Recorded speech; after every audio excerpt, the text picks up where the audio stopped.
Labdien visiem! Šodien mēs turpinām mūsu neatkarīgās izglītības biedrības sarunas par dzīvi un izglītību. Un šī ir otrā saruna. Un šodien mans sarunu biedrs ir Haralds Bukovskis, labs cilvēks, diplomēts filosofs un populārs žurnālists. Labdien! Labdien, sveiki! Mēs priecājamies, ka Haralds ir atsaucies neatkarīgās izglītības biedrības aicinājumam. Mēs priecājamies, ka sabiedrībā pazīstami cilvēki novērtē brīvprātīgā darba jaukumu un nozīmīgumu. Un es gribētu sākt varbūt ar vienu faktu no Haralda dzīves stāsta. Un fakts ir tāds, ka Haralds ir absolvējis Rīgas 64. vidusskolu. Un mums ir klāts 64. vidusskolas, gan skolotāju pārstāvs, gan skolēnu pārstāvs. Līdz ar to mans jautājums pirmais būtu saistīts ar to, kādas tad ir tavas atmiņas par skolu? Ja tagad tā padomā. Tas, ka 64. tam vispār nav nekādas izšķirošas nozīmes, jo tajā laikā 1977. gadā tā bija vienīgā vidusskola Kurciemā, tajā vietā, kur es dzīvoju. Pilsēta patiesībā tajā vietā arī beidzās, un tā bija arī vienīgā iespēja, uz kurien es vispār varēju iet mācīties, ja? Jo es negribēju braukt kaut kur. Tā bija tāda rajona skola? Jā, gan drīz. Kurciems bija Rīgas robežas, tad tālāk bija dārziņi, un patiesībā pilnīgs pasaku mešs. Tas tagad ir beidzies. Bet manas atmiņas par skolu, es jau esmu savulaik atklājies. Par izglītību man tur būs baigi maz, kas sakāms. Vienīgais skolas, tā teikt, laika labums ir tas, ka es tur satiku savu sievu. Tas, manuprāt, ir ļoti vērtīgs iegūms, bet tā nav sakara ar izglītību. Es atzīstos. Vai tu sapnos redzi skolas laikus? Paldies Dievam, nē. Es sapņos esmu redzējis visādas citādas šausmīgas epizodes. Tās ir bijušas saistītas ar darbu, ko es esmu darījis pēc tam mūža laikā. Bet skolu, nē, sapņos es neesmu. Nē, man nemok tāds. Tik dziļi Freids man ir tā. Mans jautājums bija tieši par to, jo faktiski man, piemēram, ir murgi, kuros man ir bijusi algebra 2 gadus, ko es neesmu zinājusi un neesmu gājusi. Un tagad ir skaidrs, ka es eksāmenu nevarēšu nokārtot un tā tālāk. Tad tādas traumatiskas pieredzes. Es gribētu teikt, ka man ir droši vien no murgiem vārdu tas, ka es, īpaši nemācījos. Es, iespējams, darīju iespējams daudz, lai, es darīju minimālo, lai vienkārši tiktu uz priekšu un kaut kādā veidā tiktu cauri. Man nebija tādu ambiciozu, tādu personisku projektu, ka man jābūt, teiksim, starp labākajiem klasē. Tas bija diezgan tāda garlaicīga padarīšana. Un tāpēc man, teiksim, viss, kas saistīts ar algebru, tas ir tāds interesants vārds, bet manā, teiksim, tajā apziņas telpā tāda nav nekāda tāda seguma. Un es arī savām lietām nevaru palīdzēt neko algebrā, izņemot tajās lietās, kas, teiksim, man ir saistījušas skolas laikā, tādas ģeometriskas lietas, kas ir saistītas ar tādu telpisku domāšanu vai vizualizāciju, vai tā dēvētajiem mīkstajiem priekšmetiem. Tā ir tāda vienkārša maize, bet murgi man nav mocīta. Tev ir paveicies, jāatzīst. Kas bija tas, kas visvairāk patika skolā? No sieva. Kurā klasē? Kuras klases? Tā manās atmiņās es domāju, ka sākot ar kādu 5. Jā, no 5. klases, tas nozīmē, ka kopš 12 gadu vecuma. Bet Laurai bija jānāk uz fižipālu. Bet jā, kopš 5. Jā. Bet kas nepatika?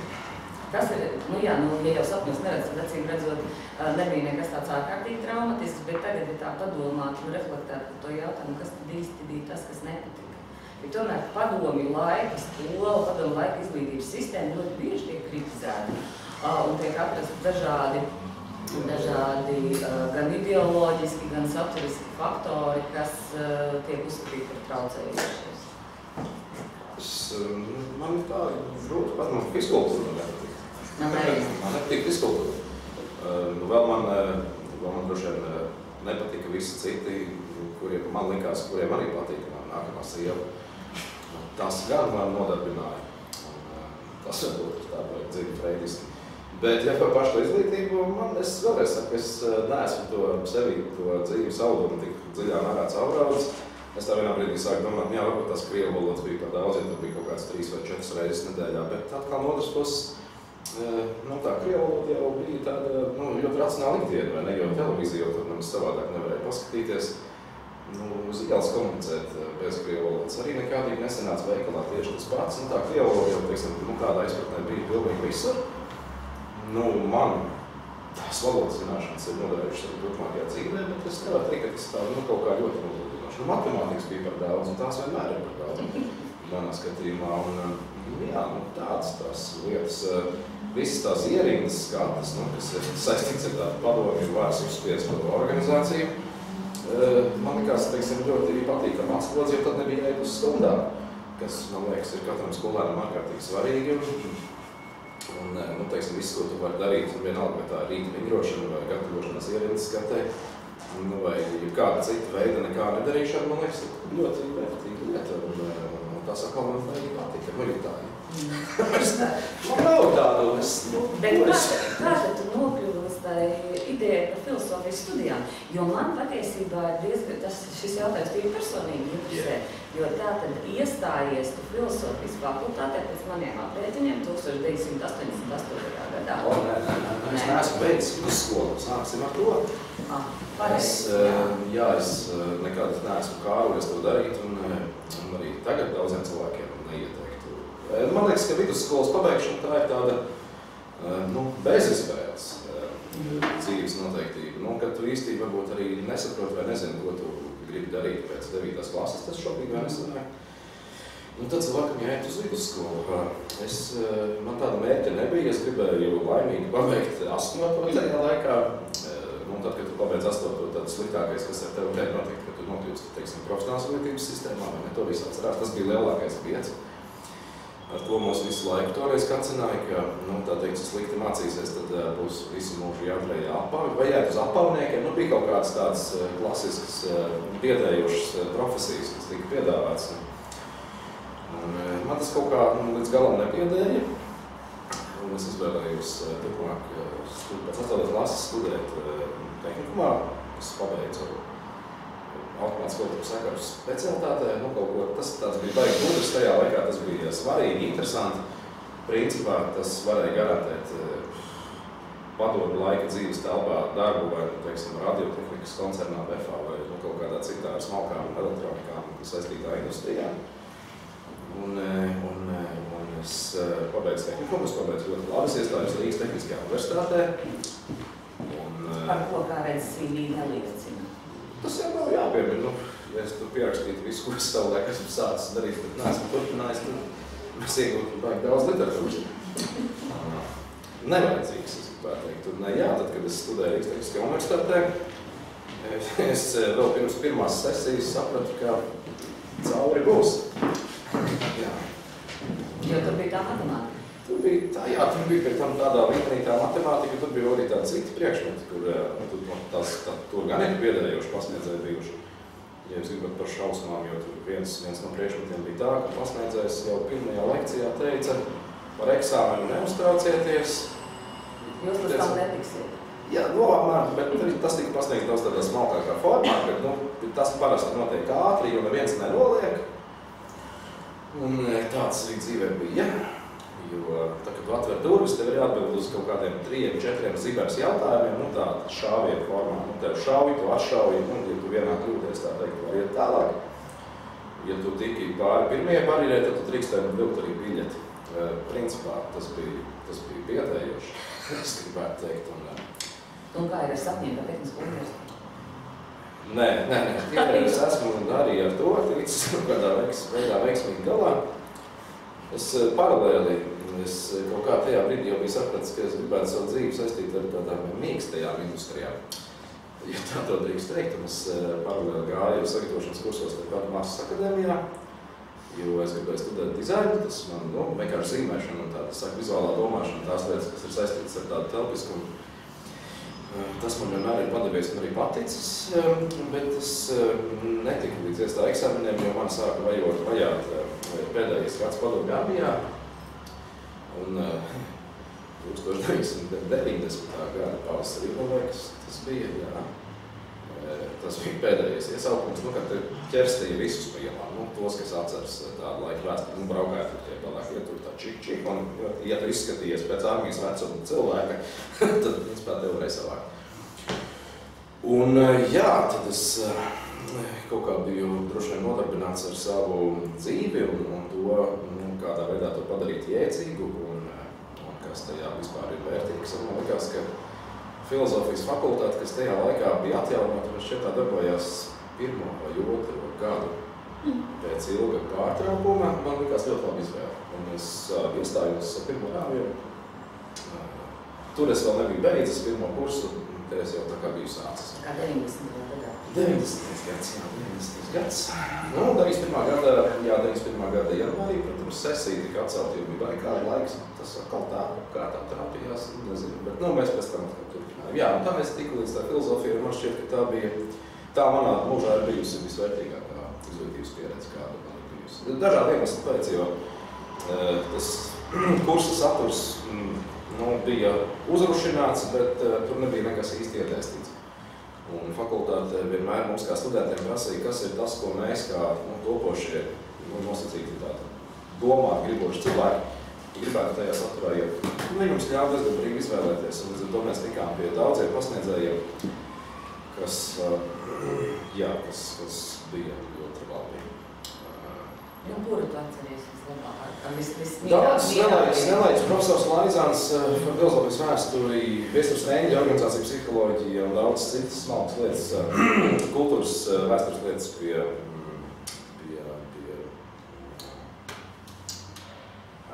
kultūras Raidsilciņš. Aizmirsu. Raidsilciņš. Kultūras akadēmija. Viņš vienu brīdi pasniedz mums kaut ko citu, mēs gājām uz ekonomikas fakultāti. Laķis? Kalnsiems, Laķis mums arī bija. Tas arī bija. Diezgan daudz tādi, tiešām, cilvēki, kuriem bija ko dot. Man šķiet, mums bija ļoti interesantas, ar citu teorētiskās, tādas fizikas filozofisko problēmu lekcijas pie tā laika rektora Zaķa. Mēs gājām uz fizikas fakultāti klausīties. Tādā ziņā tas bija ļoti visaptvarošs kurs, un es saku tajā brīvajā izvēles iespējā, kas ir tas, ko mēs gribam no tā visa dabūt laukā, man šķiet, tas bija ļoti labs veids, kā tiešām dabūt maksimumu. Ko tu pētīji? Ko tu rastīji? Es biju kaut kā briesmīgi uzsēdies uz man liekas, arī par salms bija, man liekas, tas franču tāds psihi ātrs vai ar psiholoģiju saistīts. Man liekas, viņam te bija tādi doma biedri, kas bija Pauls Jurēvis un Konstantīns Raudība un tā. Un Laizāns vadīja? Jā, man vadīja profesors Laizāns, tas bija mans diploma vadītājs. Es faktiski arī rakstīju kursu darbus ļoti mērķiecīgi par to pašu. Pēc viņa ieteikumu viņš saka, kā ja tu vienu lietu ņem, tad tā to arī dara. Līdz ar to bija ļoti viegli, tā kā, man liekas, 2., 3.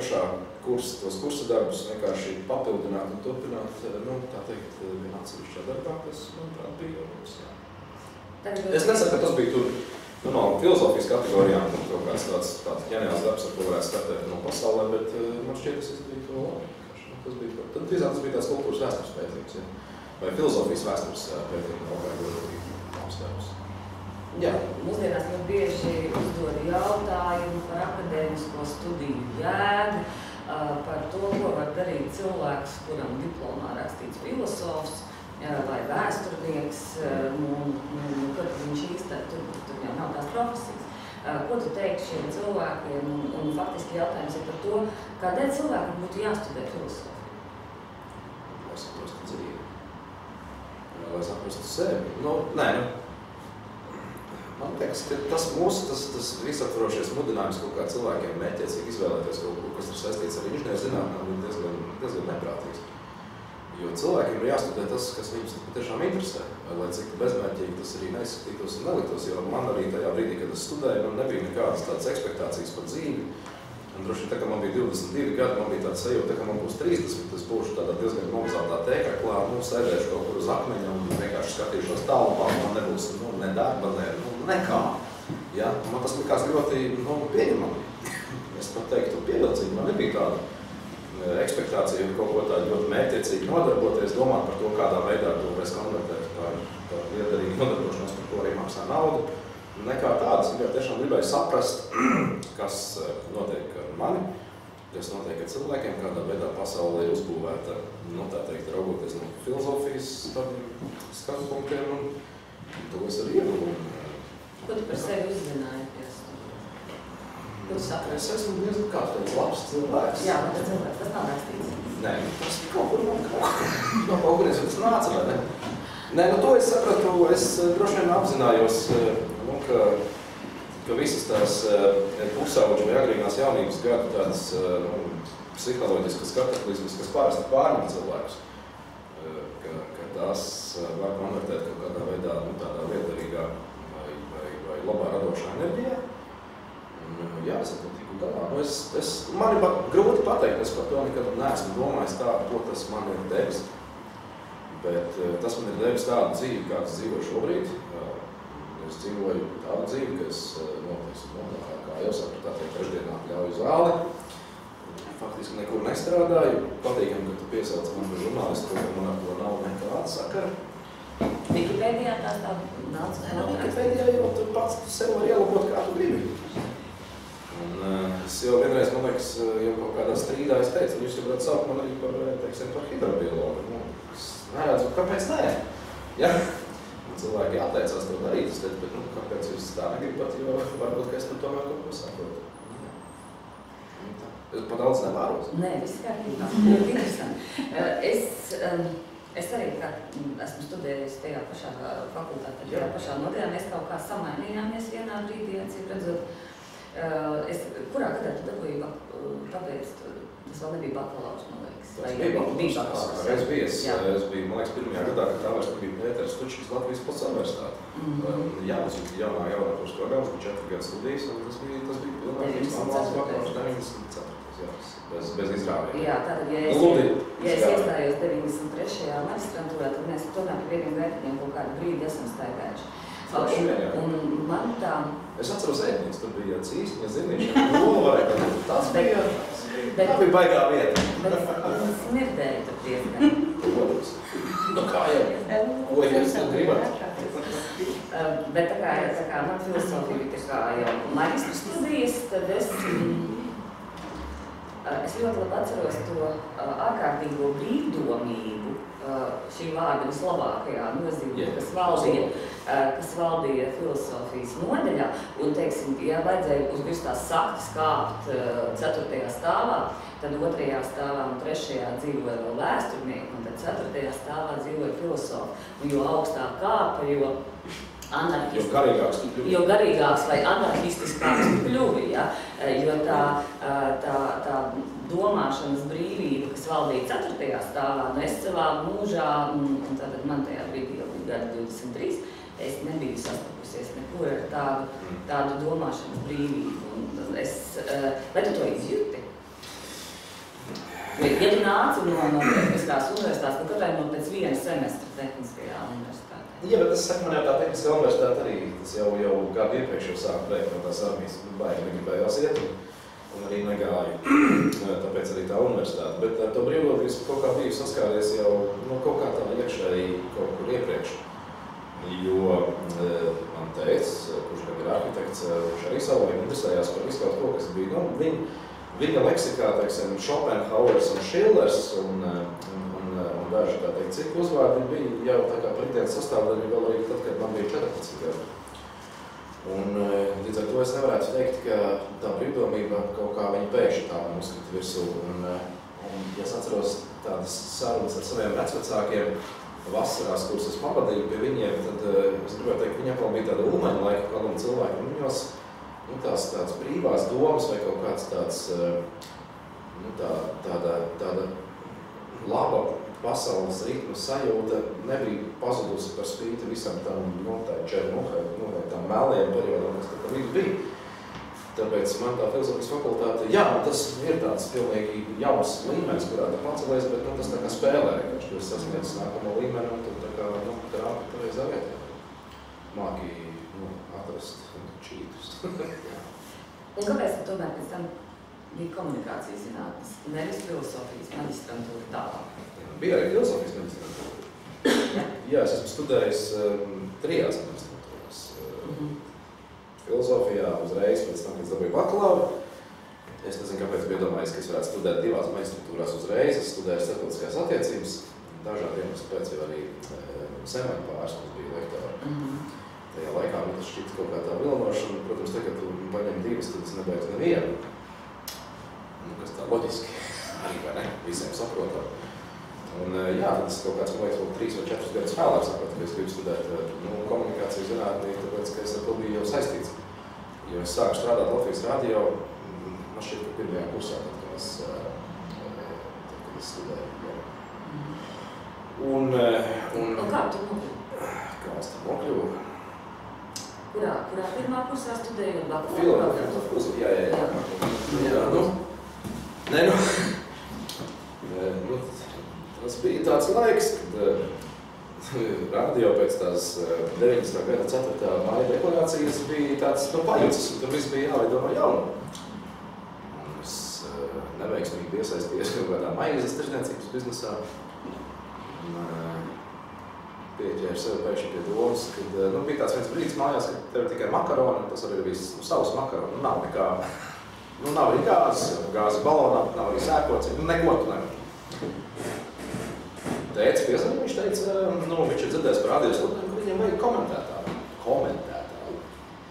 Man tas likās, tas ir mans darbs. Tas ir tieši tāds darbs, kas mani gaida. Jo komentēt ko? Jā, es piezvanīju. Man uzaicināja uz pārunām, kas nebija milzīgi gars. Man liekas, nedēļu vēlāk es jau strādāju. 2 nedēļas vēlāk taču man pirmie komentāri bija jau gaisā, tā teikt. Gan par politiku, gan par ekonomiku un tā. Un tad jau viss tā kā pēc ķēdīt. Tagad cilvēks saprot, ka tomēr viņš kaut kā arī māk arī runāt. Tad tie cilvēki teica, ka tev jau arī jāvada tie raidījumi. Tad es domāju, jā, tas tieši tā kā, tieši tāpēc jau faktiski es tur aizgāju. Tā kā bija tā sajūta. Tu sāk vadīt tos skatījumus, jā, tad, kad tu sāc vadīt vienu, tad jau tev vadīt nākamos, vai nevis laiku. Tu saka, hei, bet nu beigi paši, tu varētu arī darīt šito. Un es tur nostrādāju līdz 98 gadam. Tāpēc arī tā komunikācija zinātne. Man tas likās tā kaut kā atkal padziļināti, gribējās vairāk saprast. Un to maģistrantūru pabeidzi? Nē. Kāpēc jums ir to beigšanas, lai tas rezultāts nav tik tāds svarīgs? Zini, tā priekšstēle ir forši. Zini, kāpēc tu esi īsts filosofs? Tāpēc, ka... Tas pašam interesanti. Jā, tieši no šī, kas stāsta. Ko var koncentrēties uz to rezultātu? Ja? Vai taču uz to procesu? Es atnācu uz to filosofijas maģistrantūru no pedagoģijas studijām ar tādu pionieru entuziasmu, ārkārtīgi priecīga un laimīga, un saskāros ar manu kursabiedru tieši šo dzīves pozīciju. Jā, un man bija pašai savs maģistra izlēmums.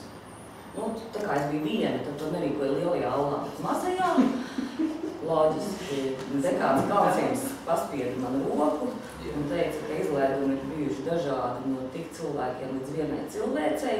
Un mani kursabiedri tieši to pašu teica, ko tu, kam tas vajadzīgs? Kāpēc vajag? Kāpēc vajag mocīties? Vajag būt baudu no procesa, nevis koncentrēties uz rezultātu. Lūdzu, mani studenti to neklausīt. Jā, es negūtu baudu no procesa tajā maģistrantūras, jo pēkšņi viss pasaulē bija mainījies 98. gadā, kad es tur, man liekas, vai 97. kad es iestājos tur. Pēkšņi viss bija kaut kā tā, bija parādījies tā kredītpunkta sistēma, kas tev uz laiks dienu, ka tu esi kādam kaut ko parādā. Kā tu būtu aizņēmies kaut kādu riķi, ko tu nesaprats, tā kā ātrais kredīts, ko tu tā esi paņēmis, un tev tagad saka, tev vajag atdot. Tev jāatdot.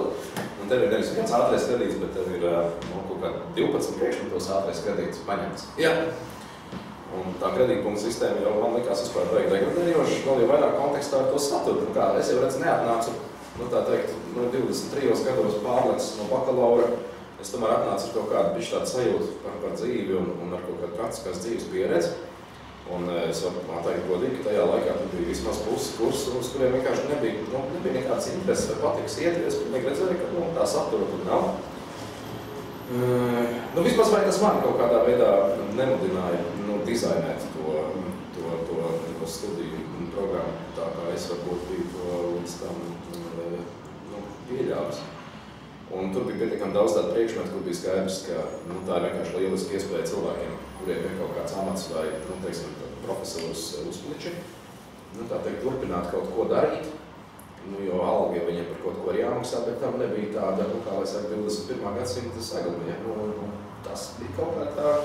Es sapratu, ka es negribu justies nevienam parādā, es negribu atdot naudu, ko es neesmu aizņēmies, un tāpēc es nepabeidzu maģistratūru, ja?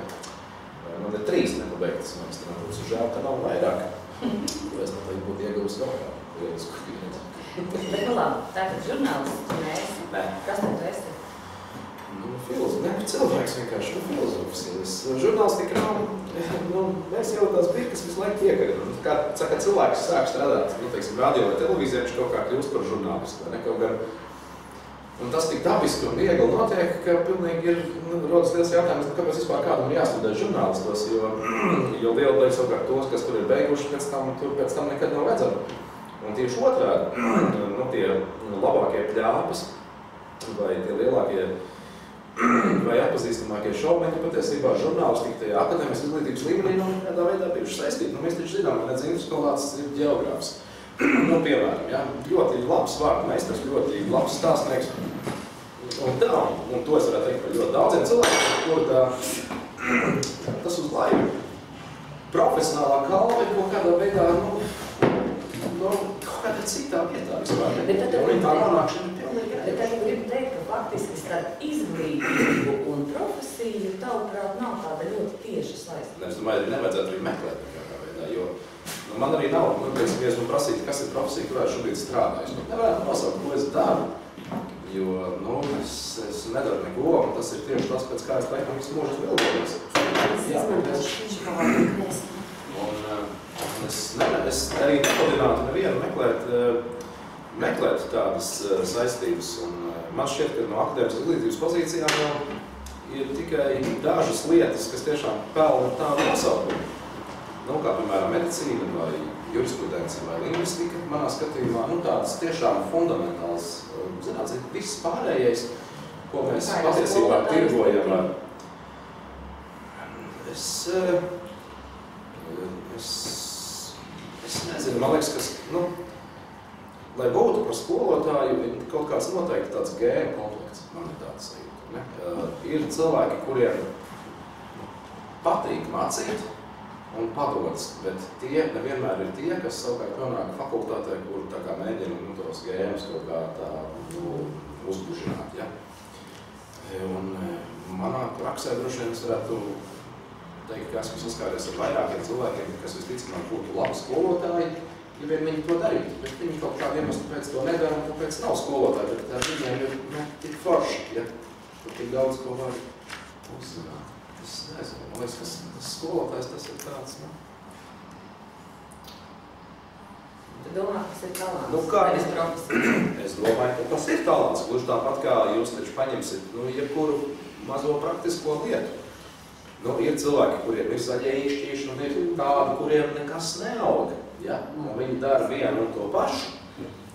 Tas ir gluži tāpat kā ar pankūkām. Jūs nolicat 2 cilvēkus kopā un vienam sanāk tāds, ka mēlu var norīt un taisīs tieši turpat pie tās pašas līdz ar to pašu.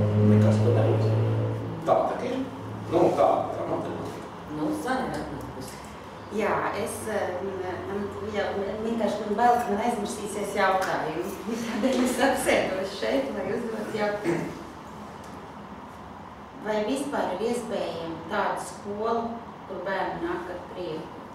Tas jautājums man radās sarunas pašā sākumā.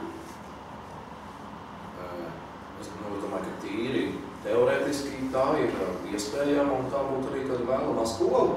Jo tas, ko man lielākā meita sāk atnākot no skolas, viņam tikai viens jautājums, kāpēc tas, ko mēs tur darām, nevarētu būt jautrāk.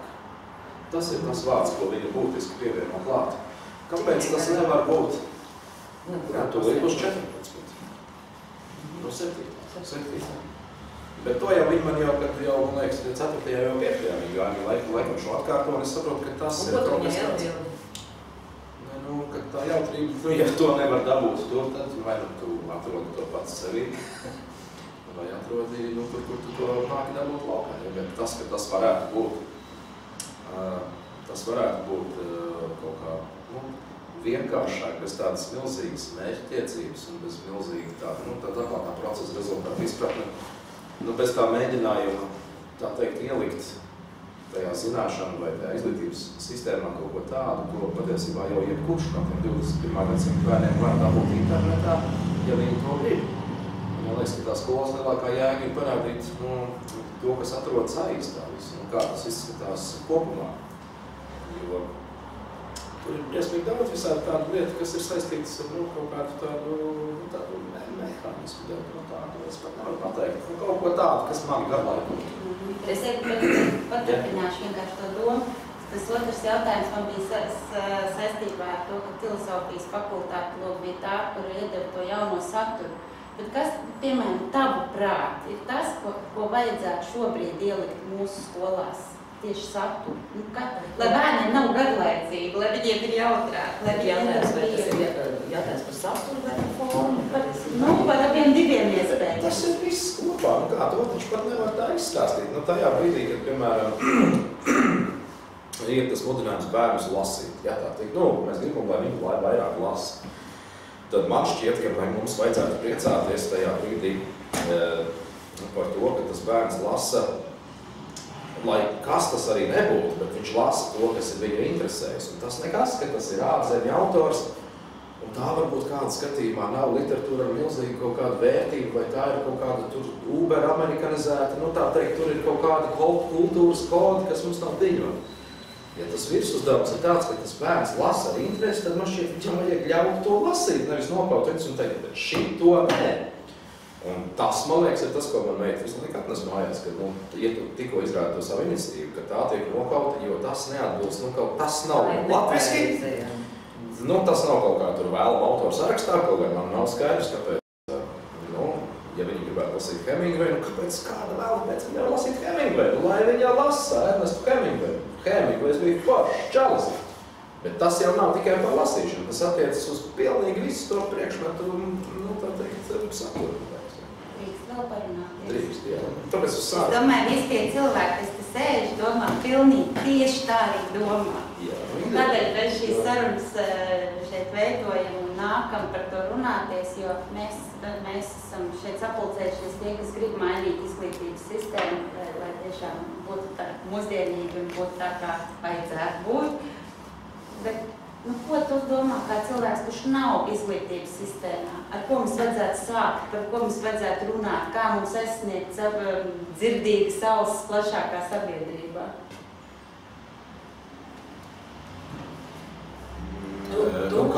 Kamēr globālais pieprasījums kaut kā sāksies no otra gala, kurā nāk kaut kāda cilvēka, kas saka, ka mums ir kaut kāds tāds vēlamo profesiju saraksts, vai ir kaut kādas prasības, ko mēs gribam kā augstskolas ieraudzīt no skolēniem, tad, kad viņi ir beiguši. Tur ir kaut kā tā ķēde, viņi pakārtota no otra gala,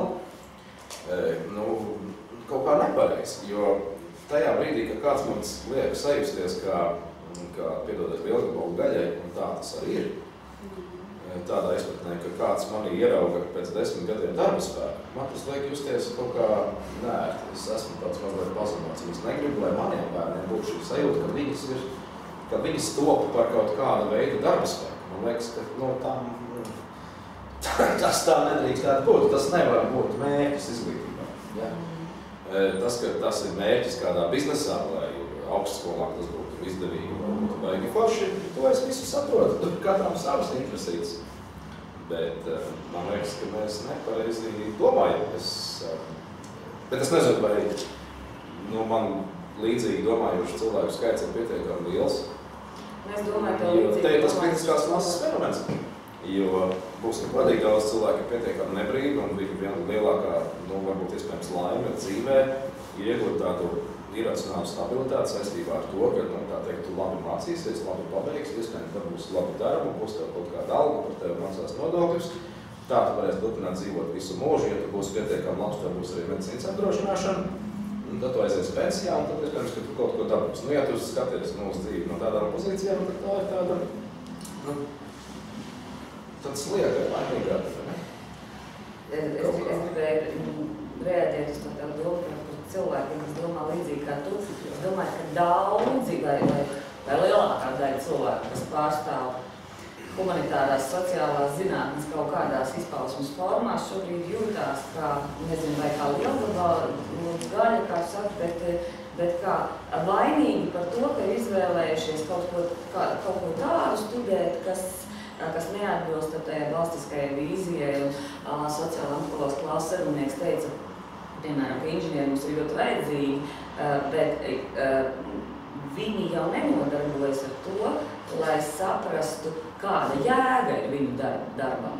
Viņi rada noteiktus produktus, un viņi strādā savu tiešo darbu, bet sociālo zinātņu pārstāvji tie, kas parāda, ka inženieru zinātņu, atklāja to, ka inženieru zinātņu vieta sabiedrībā ir tāda vai citāda. Mans jautājums vairāk bija par skolu, kādu tu redzēsi skolu, kurā mācās tam bērni, lai tev patiktu un lai bērniem patiktu tā skola, uz kuru viņi ir. Sāksim ar to, ka tā droši vien skola, tā ir skola, kas nesāks 8 vai 9 no rīta. Mēs sāksim ar tik prozaisku lietu. Jo arī skolas, jā, viss tā sistēma ir piekārtot tā, ka cilvēki jau kur strādā, viņiem ir jābūt darbā, viņiem tev bērni kaut kādā veidā. Tā kā mēs esam tā iepirkušies tajā visā, ja?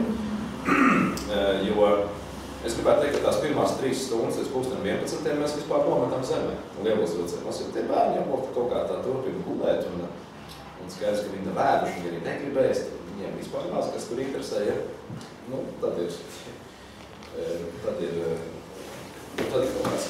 Tad ir vidus un tāds kopējums. Vai ne tā ir?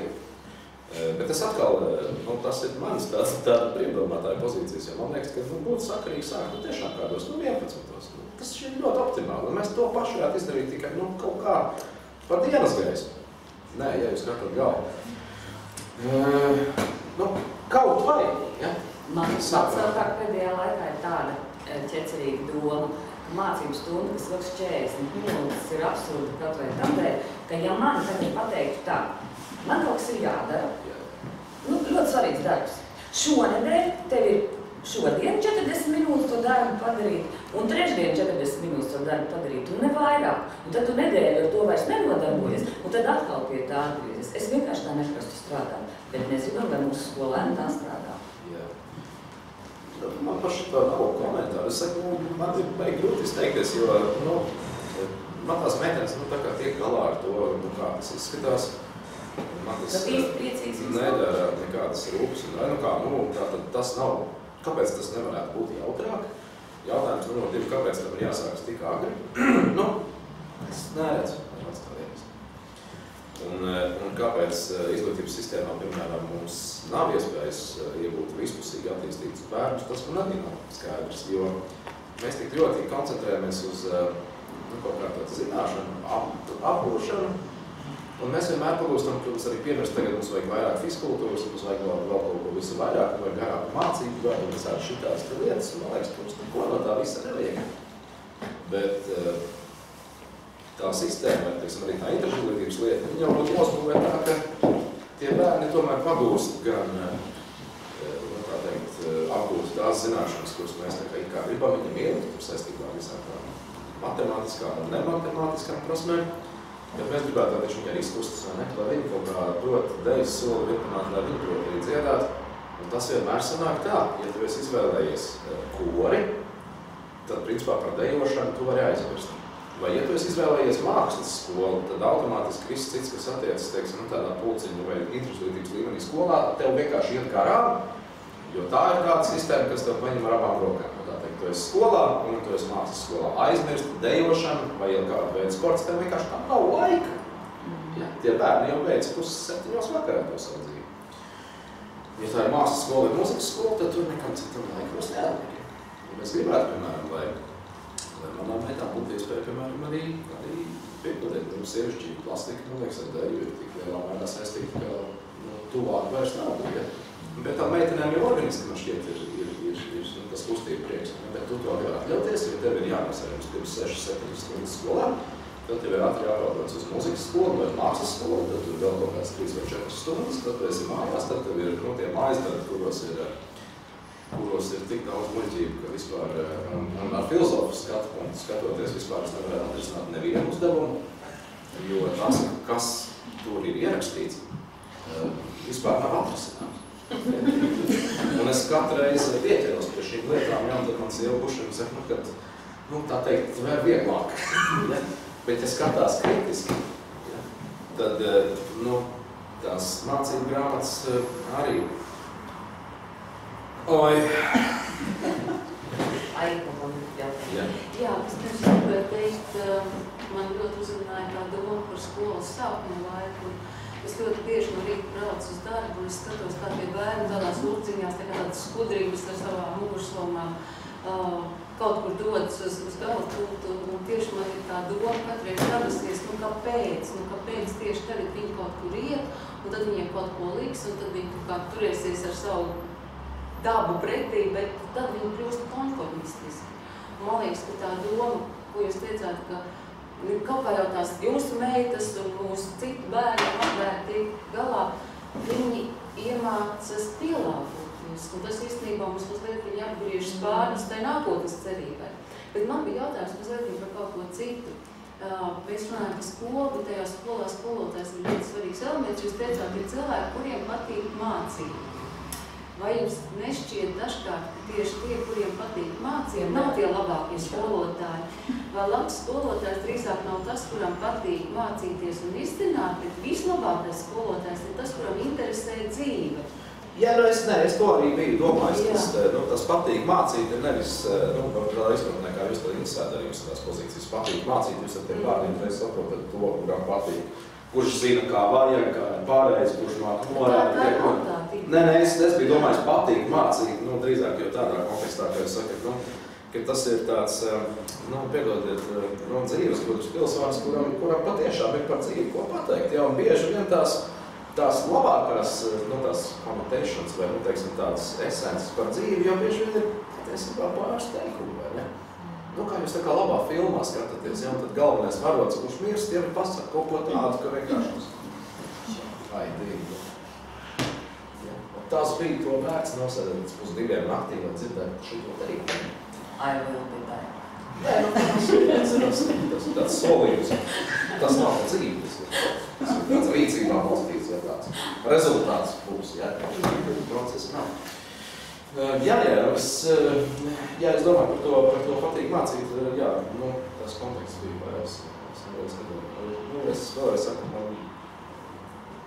ir bijis tāds piemērs, ka dažs labs vīrs, kurš varbūt arī jau knapi kust, ir interesantāks kā prototips, jebkurām arī tādām mazām bērnām, jo viņā ir tik daudz, tā teikt, vesels gadsimts aiz mums, ja. Viņam ir tiešām dažas lietas, kas viņam ir tādas, ko tu vari iemācīties. Jā, un man vectēvs vienmēr teica, viņš saka, ka nav, par daudzām lietām viņš teica, ka nevajag steigt laiks, visu noliks savās vietās. Jā, viņš nelaistīja kāpostus, kas man liekas pilnīgi iracionāli tāda lieta, kad reiz audzē man kaut kā, viņš teica, nevajag. Jūs teicat, ka bieži aicina moderēt, vadīt arī skolotāju konferences un arī, droši vien ikdienā. Kāds ir tas jūsu tā sajūta? Kādi tad ir tie Latvijas skolotāji?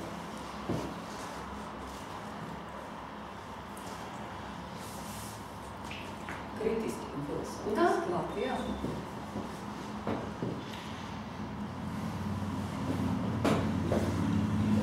Epitets un kāds pirmais. Kaut kas ir tev ienāca prātā šajā?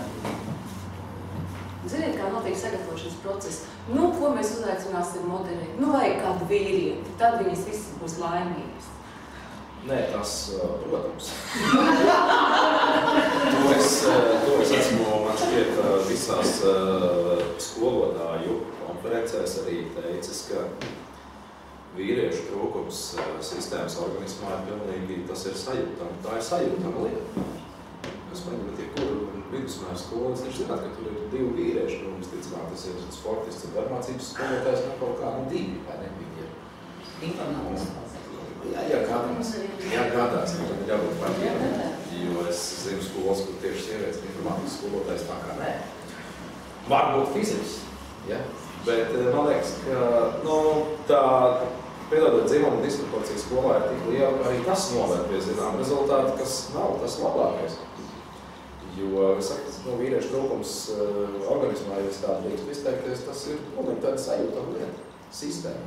Tad ir jautājums, saka, lai tas būtu interesantāk. Vai kā man meita saka, ka tas būtu jautrāk, man šķiet, ka tas būtu jautrāk, tad, ja, piemēram, jums arī būtu, pilnīgi normāli, ka sistēmā ir arī normāli vīrieši. Un te ir varbūt tā neizmantot tā iespēja skolotājām pieaicināt to, ko jūs teicāt, citus cilvēkus no dzīves, kuri varētu vai sabiedrība atsāktos uz to? Es domāju, ka normāli domājuši sabiedrība balso par abām rokām, bet tā kā mums ir tik būt par skolotāju ir nākamā, man liekas, regulētā profesija, notāri, ja? Tā ir tik pārregulēta sistēma, ka tur jau man šķiet, pēc definīcijas neparedz, ka tur kaut kāds no malas, kurš nav Anniņa mužā bijis, vai kur tagad tas atrodas, ja? Principā, tur es diezgan nevēdams, jo tu jau neko nesaproti. Tā ir, vai ne? Mums taču ir, profesionālās barjeras saknes, ja? Mums ir protekcionisms. Es tieši augu uz beigām uzdot jautājumu par šo tēmu, un proti, Latvijas izglītības sistēma no televizora otras puses, ja? Tātad no mēdīju cilvēku puses. Kā tu raksturot, kāds tad ir priekšstats par izglītības sistēmu, par skolotāju, par to, kāda ir tā skola? Jo mēs jau spriežam par izglītību, esot tur iekšā. Cits pirmsskolā, cits sākumskolā, cits vidusskolā, cits augstskolā. Un tomēr mēs tā kā, nevaram īsti distancēties. Bet kā tas izskatās no masu mēdīju pārstāvju puses? Mums ir tāds savantīts saturs. Mums nav naudas. Mēs esam, nabagi. Jā, ļoti labi tāds paldies. Nabagi. Bet tā ir faktiski tāda sociālā loma, kas automātiski kaut kādā veidā pretendē pret cilvēkiem kaut kādā veidā īpaši izturēties. Ja kāds arī saka, ka es esmu nabadzīgs vai nabags, tad ir kaut kādi visu laiku tādām dalītām jūtām, tas viss notiek. Es esmu mudinājis vienmēr arotbiedrību nostāties diezgan tādās striktās pozīcijās. Es nevaru pateikt, kā būtu precīzi jāmaina tas saturs, vai cikos tā skolā ir jāsākās, bet par to, ko skolotāji dara, man šķiet, ka viņiem būtu, es domāju, piedod, alga ir jābūt normāli, ja sākas tik prozaiski. Un es arotbiedrībai vienmēr esmu teicis, ka viņi jau, tā kā spēlējas ar uguni, tie sākots viņiem rokās ir, bet man šķiet, ka bez streika tādā izpratnē, kas tiešām ietekmē visu sabiedrību, man liekas, tur neko panākt nevar, bet skolotāji nekad nestreiko. Viņi ir muļķi entuziasmi. Jo tajā brīdī skolotāji vienmēr kaut kā, vienmēr uzņems to,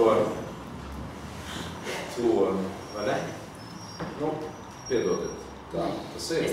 Viņi uzņems to kaut kā, bet kā tad tie cilvēki, kur tev ir tos bērnus liks? Bet tāpēc jau tas ir streiks, ja?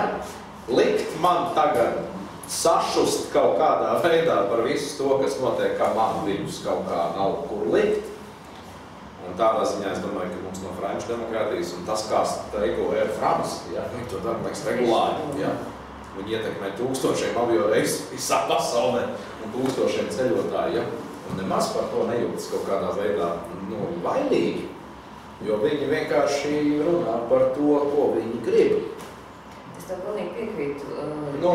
Gadu atpakaļ, divus gadus atpakaļ runāju ar vienu Skotijas profesoru, kurš bija bijis, ja es neatceros precīzi, kurā bijušajā Padomju Republikā strādāt ar skolotājiem, un viņš man saka, vai tu vari man izskaidrot? Viņiem jau 3 mēnešus nav maksāta alga, un viņi iet uz darbu. Viņš teica, viņam no sava Rietuma Eiropas cilvēku pozīcijas absolūti neskaidrs ir šis, kā tu teici, muļķīgais entuziasms, ja? Jā. Varbūt tas kāds kā. Bet, ne, tas patiesībā tā ir viela pārdomām un labprāt pārdomām. Tas ģenerālais koncepts ir tāds. Tu man pirms sarunas uzdevi to lielo jautājumu, ko es par izglītības sistēmu domāju, kāda tā jēga. Un man liekas, ka izglītības sistēmas lielākā jēga ir, padarīt cilvēkus laimīgākus. Vecais labais stāsts. Gribētu, lai skola palīdz, tieši tāpat kā es mēģinu savus bērnus padarīt laimīgākus visiem iespējamiem veidiem, lutinot un tieši otrādāk nelutinot, bet padarīt viņus laimīgākus ar dzīvi. Skolai būtu jāpalīdz tas kaut kādā veidā darīt vai tā, bet to nevar, vecais stāsts, nevar dalīties ar to, kā tev nav. Tu nevar aizdot naudu, ja tev nav, un tu nevari padarīt laimīgākus bērnus, tu pats neesi laimīgs, un tur ir kaut kāda tieši saistība, ne tajā visam. Un, ja jūs prasat par to, kāda ir tā skola, kura teorētiski varētu būt tāda, uz kuru bērni iet ar prieku, es domāju, ka viņi tiektos pēc laimīgiem skolotājiem. Un laimīgs skolotājs ir tas, kurš smaida, kurš ir gandarīts ar savu dzīvi, kuram patīk elpot, kuram patīk no rīta pamosties un saprast, es esmu skolotājs. Tā ir forša lieta, tā ir mana dzīve. Ja. Nevis būt dalītam tajās savās sajūtās, ka tu pamosties likās, es esmu skolotājs, bet tas viss pārējais ir tāds kaut kā. Ja. Tad tālāk. Paldies! Es domāju, ka mēs saģērām arī atbildi uz svarīgākā jautājumu. Paldies!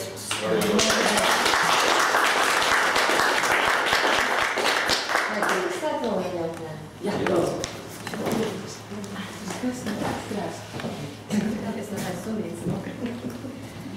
Atceries varētu.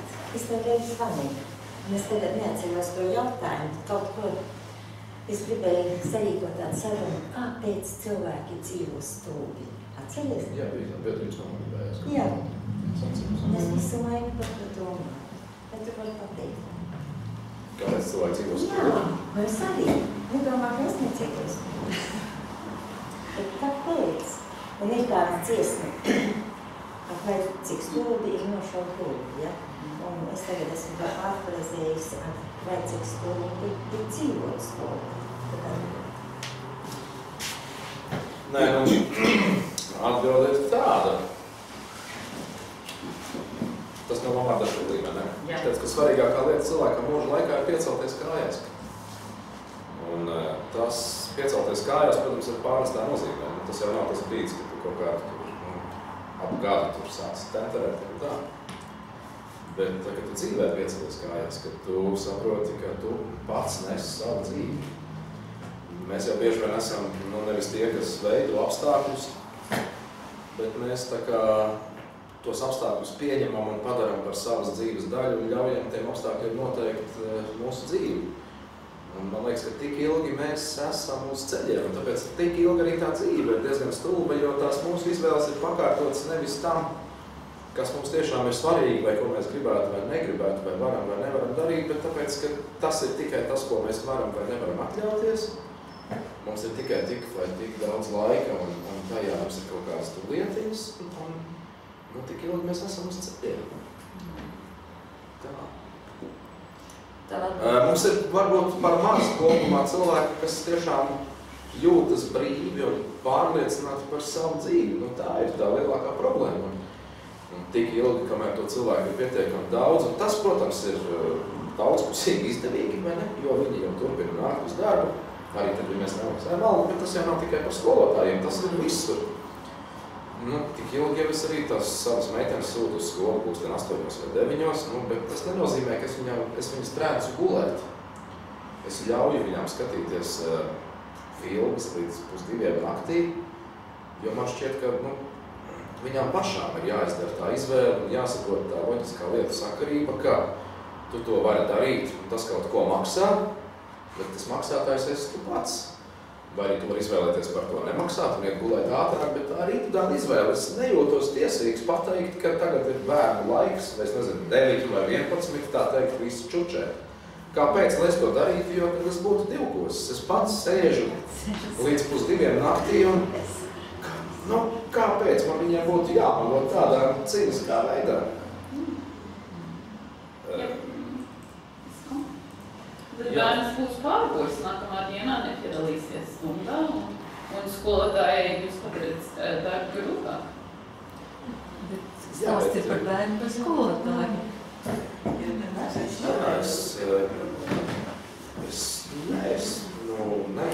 Bērni, protams, ir vairāk pārguruši, bet vai viņi tāpēc nepiedalās stundā, es negribētu teikt. Tur drīzāk ir cita veida problēma, ka manā meitenē varbūt tajā skolā joprojām ir pietiekami garlaicīgi. Es atzīšos godīgi, ja viņām ir garlaicīgi, jo tas, ko viņas noteikti var izdarīt, vai varētu izdarīt, ir krietni vairāk nekā tas, kas tur tiek darīts. Un savukārt tas, kas tur netiek darīts, tas vienmēr tiek atnest uz mājām. Un tad, protams, mājās mīļām ir labāk, ko tad vecāki dara, vai ne, izdara visādas, tā teikt, papildu lietas, vai ne, mācās dzīvi vēlreiz no jauna. Nāciet šeit. Jā. Nē, es esmu no Amerikas Savienotām valstīm. Un man jāsaka, man viens komentārs šeit ir, ka vecākiem ir minimāla līdzdalība ar skolām. Man interesē, kad jūs, piemēram, pēdējoreiz apsēdāties ar skolotāju un pārunājat, ko mans meita šeit mācās, kas viņām patīk, kas ne. Un neuzreiz kritisku skolotāju, bet kā es varu palīdzēt kā vecāks. Un es nejūtu to līdzdalību šeit Latvijā, un man tas ir bijis ļoti frustrējoši. Ka vecāki, tas ir jūs darbs, es savus bērnus uz skolu, jūs tiekat galā ar viņiem. Un kad ir kaut kāda iespēja vecākiem varbūt tikties ar skolotājiem, un kaut kas cits, ko darīt, man ir labākas lietas, un tad sūdzās, jo tad, kad kaut kas nav ar bērnu, es kā vecāks neesmu vainīgs, bet skolotāji ir vainīgi. Atkal nebūs mans gadījums, jo atkal no tāda viedokļa es savus bērnus varētu vispār skolā atbalst. Jo mēs ar savējiem darbojamies pietiekami intensīvi, lasīt, rakstīt, rēķināt, viņus tāpat iemācījās, pirms gāja skolā. Pirms tas arī bērndārsā vēl tika kaut kā tur apzināti mācīts. Principā, droši vien, ka mēs tiktu ar tām pārējām lietām arī tāpat galā. Mums tam ir pietiekami daudz laika, mēs varam to atļauties. Mēs ejam tāpēc, ka, sistēma jūs spiež vienkārši. Jūs nevarat neiet skolā, ne? Tad jūs esat kaut kā diskvalificēts kā pilsonis, ja? Man neiet skolā. Ko daudz dara. Protams, ka. Bet es runāju par to, līdz ar to man nav atbildes par pilnīgi visiem. Droši vien, ka ir pietiekami daudz vecāku, kuriem tas rada problēmas, kur uz to skolu iet, un tādā ziņā es gribētu teikt, ka es nenoslogoju skolu ar lieku interesi par to, es redzu. Es varētu milzīgi daudz ko pārmest par tiem pašiem uzdevumiem, par ko es uz brīžu smējos. Man ir neskaitām piemēri, kur ir vienkārši muļķības tajās grāmatās. Un tā, jā. Tā kā kad mēs pēdējo reizi tikāmies, sievu šodien bija skolā, jā, šodien bija aizgājums, jā. Bet tas tikai tāpēc vienkārši klases audzinātāji bezdarības uz mums atsūtīt uzaicinājumus vecāku sapulci. Bet arī droši vien tur ir kaut kāda zinām loģika, vai ne? Jo viņi jau nesūtīja, jo mūsu sieva arī nevajag. Jo es, piemēram, sapulcēs jūtos diezgan garlaikots, un es jūtu, ka sapulces bieži vien rīkotas atkal tikai tāpēc, ka viņām ir jānotiek. Teikt tur īsti nav ko, un tad ir tā mulsinošā sajūta, man kā komunikācija profesionāli redzēt, ka lietu, ko varētu atrisināt 2 minūtēs, mēs stiepjam stūri un neiet uz priekšu tā savu. Un es domāju, ka tur ir 2 puses, vai ne? Ja mēs atrisinātu to 2 minūtēs, vecāki domātu, Heidrija, kāpēc mūs uzaicinājis kaut kāda tāda ātra sapulce, un vai to vispār nevarēja nokārtot citā veidā, vai ne? Tā mums tā stunda ir kaut kādā veidā mākslīgi jāizstiek, un tā ir milzīgi garlaicīga padarīšana. Mēs paši uzturam sevī lietas, kuras varētu nenotikt vai notikt savādāk. Tā tas diemžēl ir. Tad varbūt, es nedomāju, ka vecāks ir līdzdalībnieks šajā procesā. Un tad arī varbūt jautājums, kā skolu padarīt interesantāk vecākiem, ka viņiem arī lielāka interese tādā procesā. Varbūt, jā. Ja skola būtu interesantāk, es droši vien arī būtu interesēts kā vecāks. Man tas nav, es vēlreiz saku, man nav ne murgu, ne kaut kāda milzīga ilūzija par to, kas tur notiek, tāpēc es mēģinu to, tā teikt, ar to tikt galā ļoti relaksēti. Es teikšu, Jā, pie mums, piemēram, kad vecāki atnāk un pastāst skolēniem par savu darbu izvēli, par savu karjeru, par mācību gaitām, un tas ir interesanti, un tas aizskan tos vecākus ar bērniem. Nē, bet redziet, ir jau tā, ka mēs esam bieži vien vieni no tiem vecākiem, piemēram, mūsu meiteņu klasēs, kas vispār zina par to, kas skolā notiek. Jo mēs par to runājam. Mēs par to vienkārši, mēs runājam par to, kas notiek tur. Ja? Tad ir tajās sapulcēs, man ir tas lielais fenomens, kad es pēkšņi kaut ko sāku stāstīt, visi kā ir pa plauktu nokrituši, viņi par to dzird pirmo reizi, jo viņiem jau nav laika. Viņiem ir jāstrādā. Tagad tu atnāc no darba, tev gribās nevis baigi ļāpāt par dzīvi, bet tev gribās bišķi apkūsties. Ja? Tev tad ir vēl jāļauj tā žāpt. Ja? Un tad viņi līdz ar to daudz ko neuzzina. Mēs tomēr esam, gandrīz 7 dienas nedēļā mājās, mēs vienkārši varam tā dzīvot. Mēs pavadām laiku visi kopā. Tāpēc es par skolu zinu pietiek daudz, respektīvi to, kas ir tur notiek, ja, kas atgadījies. Tādas lietas līdz manim vienkārši atnāk. Daudz vecāki vienkārši nezinu. Viņi pēkšņi saprot, ka bērni beidz skolu, ja. Tad mēs saka, hei, kā tas tagad notika? Ja. Tā ir. Jā. Paldies. Sorry. Labi, paldies. Jā. Es domāju, ka mums visiem Es pats biju par sevi pārsteigts. ir idejas pārdomām. Man par to piecelšanos kājās, to es nākamnedēļ izmantošu lekcijā par dzīves mākslu. Kā piemēram. Labi, paldies visiem. Paldies.